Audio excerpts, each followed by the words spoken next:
Hi, everybody. This is Dee Dee Russell with weddingvenueowners.com. I'm so excited today. We have all the ladies together, all the ladies.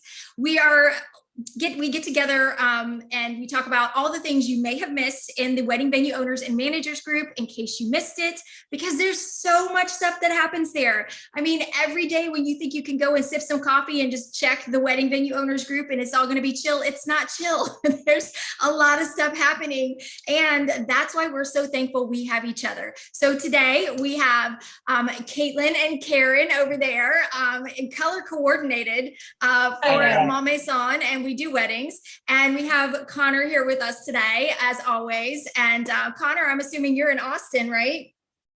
I am for now, just a couple more days, but yes, for now I am. You never know. So I want to get right into it. We're going to pick some topics that really kind of caught our attention this week in the wedding venue owners and managers group, and just, kind of cipher through them. I know that in the venue owners and wedding venue owners and managers community, it's like Fight Club in there. What happens in there, we don't really talk about.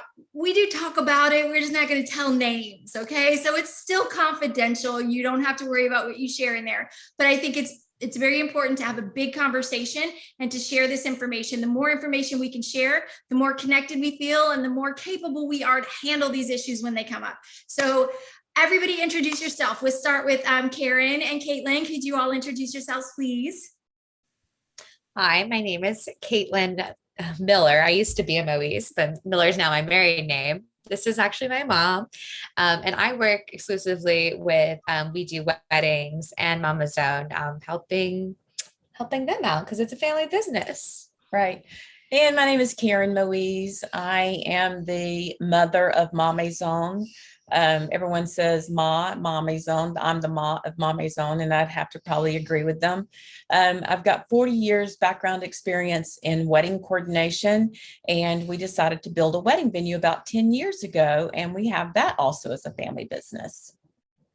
That's right. And I'm Conor. I'm kind of one of the honorary daughters of Karen, and I get to work at Ma Maison, which is the wedding venue, and on We Do Weddings, which helps wedding venues and couples connect. And, we love helping couples, and we love being parts of Happily Ever After. So I'm excited to be here again with you today, Dee Dee. Thanks for having us. Well, I love that we get to have these chats. So let's dive right into it. Conor, why don't you tell us something that passed through your feed this week from the wedding venue owners and managers community? And again, you're not spilling names. We're just talking. So we'll share what we saw in case you missed it, and give some feedback and maybe some good comments that were helpful in the group. So what did you see this week, Conor? Well, I thought something that was really interesting that popped up was all about rehearsals and what, the venue owners think about rehearsals, what the policies are, how they handle them. And, since I am working with Karen on Ma Maison, I get this question all the time because we have so many weddings that book. And when it's a busy season, if there's a wedding the day before your wedding, when are you going to have your rehearsal? So that's such a hot question all the time. And we have a couple options that we give our couples. So, if they can't do it the day of, they can do it the day before, or even a couple days before, depending on our calendar availability.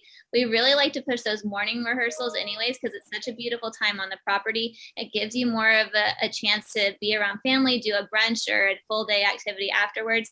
And then the day of the wedding, or even the day before the wedding, you get to actually relax and not worry about doing boom, boom, boom, boom, boom, so many activities and getting everything done all in the same day, or all in just really a 24-hour period. Because a lot of people think, I have to do my rehearsal the day before the wedding at the exact same time, so I know exactly what it's going to be like.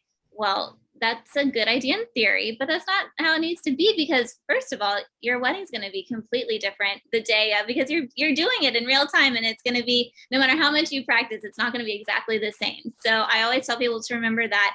Go with the flow. It's so much more relaxing. If you worry to death, it's not fun. So with all of our couples, we really try to give them options and work with their calendar availability and sneak them into our calendar as much as we can. I'm sure Karen can add more to that too. The what I want to add to that is when we actually advertise our venue and our pricing, we make sure that they know that the rehearsal, as well as the opportunity to take engagement photos or bridal photos, those sessions are complimentary. So that's a gift. I'm giving them that hour to be able to do that. So because that kind of avoids well, we couldn't come in for our hour rehearsal the day before, so can we add it on to our actual wedding day? And we specifically say that in our contract, when we give them that complimentary hour, that it is not transferable and they can't add it on to their actual wedding day. Oh, I can We see that also, one. That's yeah. a slick one. Mm-hmm. Yeah, we also we talk about it frequently. So when we have our final planning meeting, that conversation has already been had. So we try to constantly, reinforce basically our rules along the planning process. So they're not being hit with it right away. True. And we also get really sneaky couples and brides who book yesterday and they're like, okay, Connor, I really want to talk about the rehearsal. Can you tell me if this Friday is available? And oh, if it's not booked, can you just go ahead and put me in there anyways? And I'm like, oh, you sweet thing. Actually, no. Let's talk about this a little bit more. So I want to hit on what Karen said, and my suggestions to people that are struggling with these things is as you develop and you get your rhythm and the way your wedding venue works and what works for you, you develop these things, and what's right for one is never right for the other. I say it a million times. Everyone says it all over, and there's no right or wrong. But if there was a wrong, it would be in that communication area, because I think what some venue owners do is they say, here's our contract, you should review it and understand it. I'll talk to you in a few months. And there's so much that happens and so much bad advice that's given by other wedding industry professionals. Don't get mad at me. I said what I said. I stand by it. Some of you have great intentions, but not all of you understand what the contract is with the wedding venue. So venue owners, don't expect your couples to be an expert on your contract. You have to continue to remind them.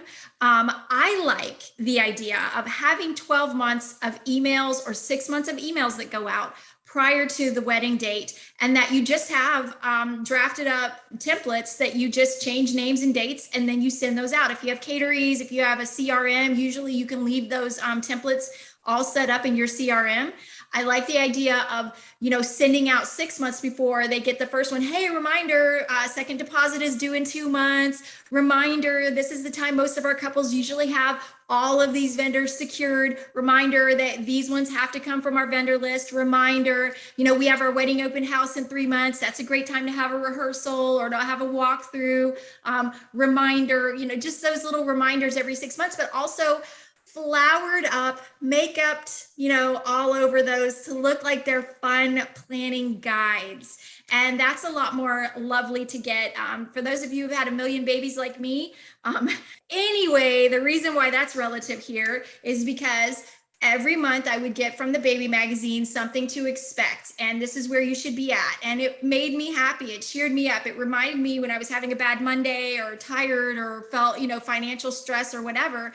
It reminded me the lovely pictures to daydream for a moment in that daytime. It was really a great special moment for me to get those emails. And your couples can feel the same way. But if you go radio silent, expect them to be experts on your contracts, and then you start the conversations a few months out, or you just have like a minimal conversation, expect communication issues. And those are always your fault, even when they're not. So I think to add on to that, there's a lot to be said about the different buying types of couples that are out there. We have some grooms that are fathers of the bride or groom that are attorneys, and they are so much into every fine print. They will read it left and right. And then there are dreamer brides out there, or dreamer mothers of the bride, who they don't want to know anything about the contract. They just want to know where they can get their gorgeous linens from, or where they can get rentals from. So I think that's very, very important, is to identify your client and their buyer type, and actually how they receive information. We've actually had a change in our process along the way. We've always been very, very hands-on when it comes to actual emails and email contacts and questionnaires. We do hit them up repeatedly. Our workflows are designed that way. So we get a lot of information and a lot of those reminders of what to expect. But we have changed our process to where we're starting early on with the initial inquiry, which is so different for me as well as for our couples. And so we actually try to get everybody on a phone call as soon as they hit that send the inquiry in, just to kind of like let them know who we are. We want to start establishing our relationship. And that relationship, we've all heard, buyers or people, they buy from people they know, like, and trust. So we need to show them that we're experts and show them that we trust them and get those open lines of communication. So, and then once they do book, we walk them through that contract again and go line by line. Our contract is probably 10 pages long. So we want to make sure that they, understand everything in our contract. And then again, as the process continues, if they're coming out for a site visit, if we hear anything, we try to, nip it in the bud right then. And then our final, we give them 2 questionnaires, and those questionnaires are speed bumps. So we ask them, have you scheduled your rehearsal? And if you have, what time?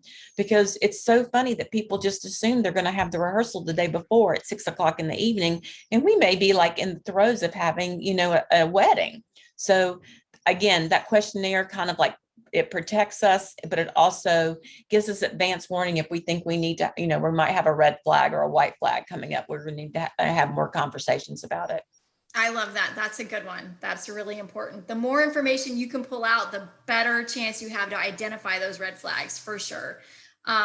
So ladies, the K ladies over there, if you would tell us, what was something that you saw in the wedding venue owners and managers groups that stood out for you today, this week, or the last couple of weeks?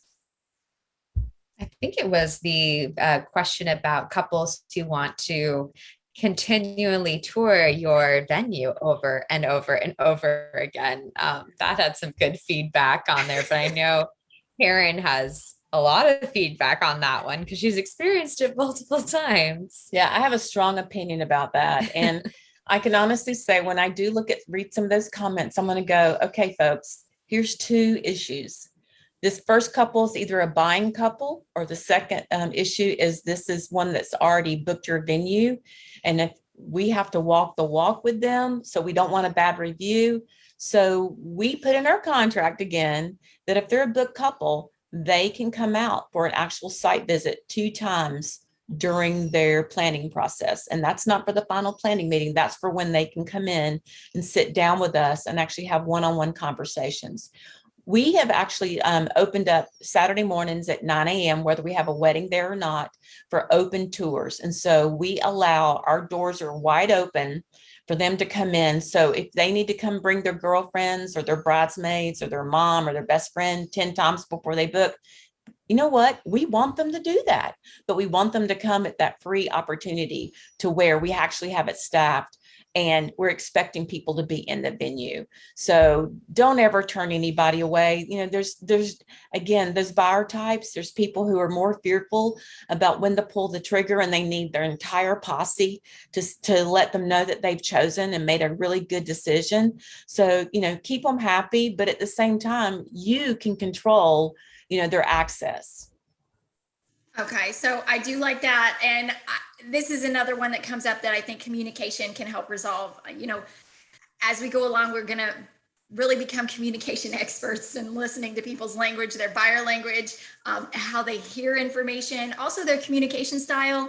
But there's that person that's not booked yet that wants to ask a bunch of questions, that wants to have so many emails, that wants to have all of the changes. Well, what if we did it this way? Well, would you take this out of your contract? There's a point where you have to kind of identify your numbers. So if you're one of those wedding venues that has to have 100 weddings a year, or maybe you're a sales manager or director, those are different moments for you, because you have a quota, or you have numbers you have to justify, you have someone else to answer to. That's a tight spot to be in. As a venue owner managing that process, you have a great opportunity to kind of direct how you would like those things to go. But I can tell you, the more you allow that to continue, where there's no understanding and no boundaries set, the more dissatisfied they are going to be as the client, and the more dissatisfied you are going to be. And if you don't think that's readable on your face, you are wrong. It is readable in your language and your emails you send them. You start to get a little more tense. That starts to come through. When we were in the New Orleans wedding venue owners working vacation, and we went to Race and Religious, the event director there was amazing. And she just said, no, that's the word. It's no. And you have to implement that in what you're doing, and you have to set boundaries. If you don't set boundaries, they won't value what you do, they won't value your time, and you won't enjoy the process of being a venue owner or director. So I think that having the language in your initial process that you are happy to do one tour, and that you are I think also communicating that with them, like, oh, you want to set up a tour. I do want to let you know that we do one tour. However you want to phrase that, it could be in the questionnaire that you send. We're happy to provide a tour, one tour before booking. And then this would be the other opportunities you have to come out and see the property. We're happy to, answer initial questions that are on the FAQs on their website or in this information that we've sent you, and during the tour, but after that, we try to limit communication to our clients because they need so much of our time. There's always that thing when you call in and you're on hold and they say, we are so sorry you're on hold. We are busy providing excellent customer service to our clients, to our patients that are in the office today, to our customers that are here with us. And I think really reminding people, we provide amazing customer service or excellent experiences to those who are booked with us. And that means those who are not booked with us are going to get this limited interaction because we have so much, time for our booked clients. Language like that's positive, but really kind of sends the message and lets them know, I'm not going to exchange 80 emails if we're not working together, Yeah. And I've tried to teach Conor and Kaitlyn both that, those are red flags. When we're starting to see all those issues prior to booking, it might not be your best bet. That number for your quota might come back and actually bite you in the butt. And at some point in time, you have to identify those red flags and go, you know what, I just don't think we're a good fit. So we're going to, let you, go and find the best wedding venue for you. Another thing about the contract, our contract was very expensive. I think we paid $16,000 for it. And I mean, it's a pretty robust, everyone in the industry that's actually read our contract says there's no other venue that has that contract. I'm happy to talk contracts one day and give out little tidbits. We also signed a contract with our attorney that says we will not change our contract. Because he's our legal counsel, and he is basically on our payroll every month. He gets a check, but he is our constant legal counsel. I highly recommend anyone that might have a higher end wedding venue that's going to have a higher end clientele, or just anybody, try to go ahead and establish that relationship with an attorney, because you're going to need them on more times than not. That question about, can you change the contract? Can we do this? Can we do that? Again, I never say no. I say absolutely. However, we signed a contract with our attorney. So what he requires is your contract and your written down question and a $500 retainer, and he will be happy to evaluate your concerns. But that's no guarantee that they're going to be changed. So if you'd like for us to present your changes to our attorney, please let us know, and we will be happy to put you in contact with them once you pay him his $500 retainer. And like I said, we've done over 700 weddings. Not one person has said, okay, here's $500. I want this changed. We went, oh, okay. I love that. Boy, is that effective when she does that. Well, and I think that's huge. I just got off the phone with someone yesterday who is dealing right now, a couple weeks out, I think even just 2 weeks out from the wedding. And now it's, I can't comply with this part of your contract. I can't comply with this part of your contract. I just did a little video post kind of, about that, because a lot of couples are like, yes, oh my gosh, I'm so excited about your venue. Your venue fits my wedding vision perfectly. So you understand the contract. So we went over the contract. Is this going to work for you? Yes, it works for me. Yay. 2 weeks out, 3 weeks out. Oh my gosh. My grandmother wants to do the catering, and that saves us $3,000 or $5,000. Or, my uncle is a DJ all of a sudden, and now that saves us $3,000. And you actually yesterday, the venue owner told me, and this is a first, that the wedding planner who was at the contract signing has told her, you are being so difficult that I will not be able to work with you again in the future.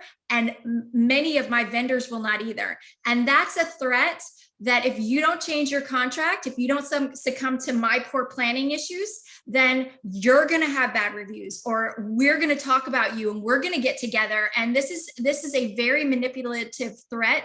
And I just want venue owners to understand that there's a lot of power that you have together, but separated, it makes you vulnerable and it makes you weak, and it makes you wonder if everyone else goes through this. For a wedding planner in any given market to probably have 80, 150 other wedding planners to come to you and say that you are difficult and you're the problem. The problem was she picked vendors that couldn't comply with the contract, but she knew the contract terms. So the problem here, though, is she's going to have a better relationship with that bride. She has that bride's ear and you do not, because she's working with a planner. And so she can easily go and tell the bride, oh, they're being so difficult. It's all their fault. And then when the vendors are annoyed with the planner because the planner signed a contract with the vendors, or gets some sort of percentage. Sometimes they do from those rental companies. It's not unheard of.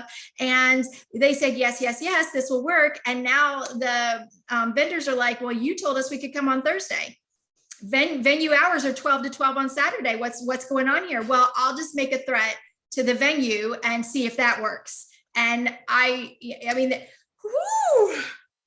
calming myself down. I mean, that's really a tough situation. I can honestly say, thank God we've not had any vendors do that to us. We do try to take care of our vendors. We consider our vendors our partners. So one of the things that we try to do to keep us from getting in trouble is we do have a preferred vendor list, but we also have a required vendor list. And a required vendor list are those wedding planners and coordinators that are like-minded, who are there to serve. And they have to choose someone. We vetted them, we've worked with them, and that works both ways. And so we try to nip that in the bud from the very beginning. I think any wedding venue out there that does not require a wedding coordinator, you're doing yourself and your bride an injustice.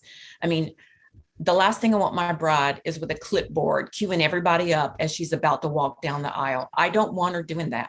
This is her day, and she can afford, if she's booked our wedding venue, she can afford someone. There are wedding coordinators out there in every budget. So I would have every wedding venue that does not have a preferred list, you need to establish that preferred list. They're your partners from the get-go, and they've got your back. So don't let people, come in to kind of like browbeat you, just like my sister's a planner. So I'm sorry, you have to have a professional planner. That professional planner has to have a website, and they also have to carry wedding liability insurance. Those two things have actually have protected us when we basically put that out there from Aunt Betty, who, coordinated her daughter's wedding 3 years ago, and now she's going to do yours. Absolutely. And I just want to say, a good wedding planner is amazing. I mean, think about it. Wedding planning duties do not disappear just because you didn't hire a wedding planner. Who do those fall on? And they're still expected to be managed. I mean, they're still there. So are they going to fall on the DJ a little bit, on the venue owner a little bit, on the photographer a little bit? They're going to fall all over the place, and you're going to have a less fulfilling experience for your clients. I know that some venues have had a bad experience or two with a wedding planner, but I can tell you there are so many amazing wedding planners out there. And I do agree with Karen 100%.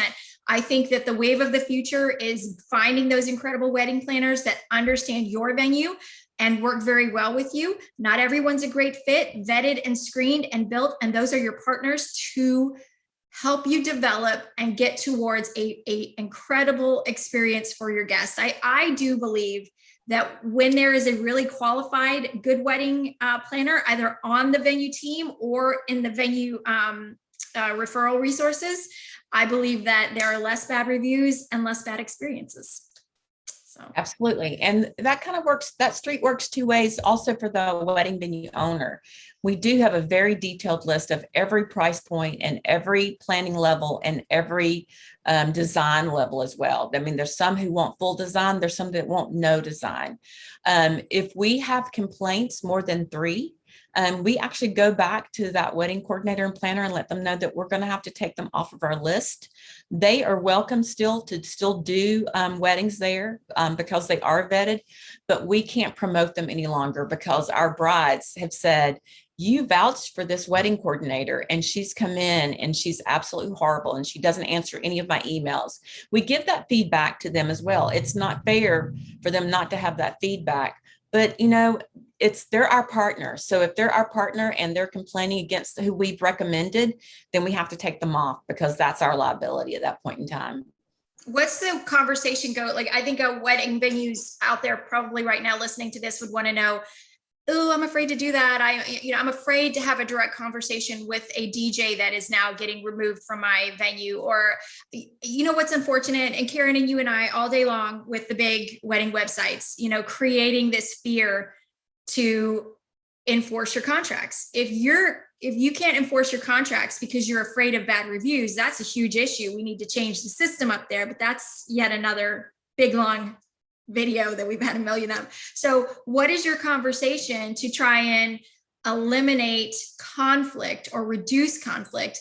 A lot of venue owners just are too insecure. They don't know how to have that conversation. You are not a vendor on our preferred list anymore. Right. So again, I think everybody deserves, at least 2 chances. I mean, that planner could have, had a virus or been sick or been, had an accident, or, you never know what someone's story is and why they're not performing at the level that you've known them to be able to perform at. So that come on, have a conversation. Just say, hey, Brittany was really disappointed in her coordination services, especially the execution on the wedding day. I just want to check in. Is everything okay? Did you get any of that feedback? She came to us and was, quite, vocal about, well, she chose you because she's on our list. So I'm just wanting to check in to decide, just to hear what your side of the story is.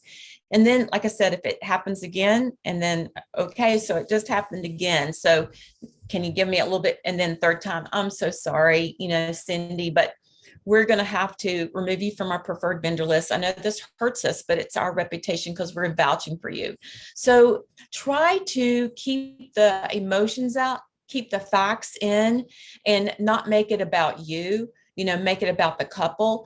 Let that DJ who I just took off my list, because while he was, spinning tunes for the dance party, was also watching porn at the same time.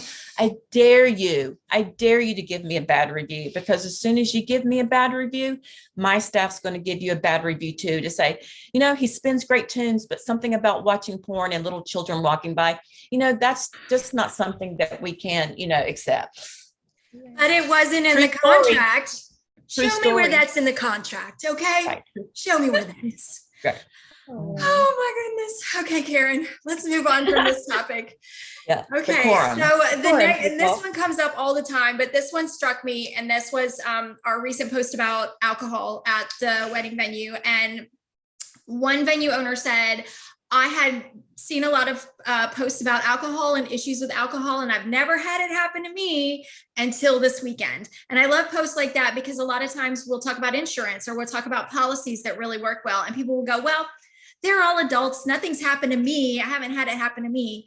Nothing makes people turn from your sweet, loving, awesome couple that we're like best friends and we've friended each other on Facebook, like alcohol.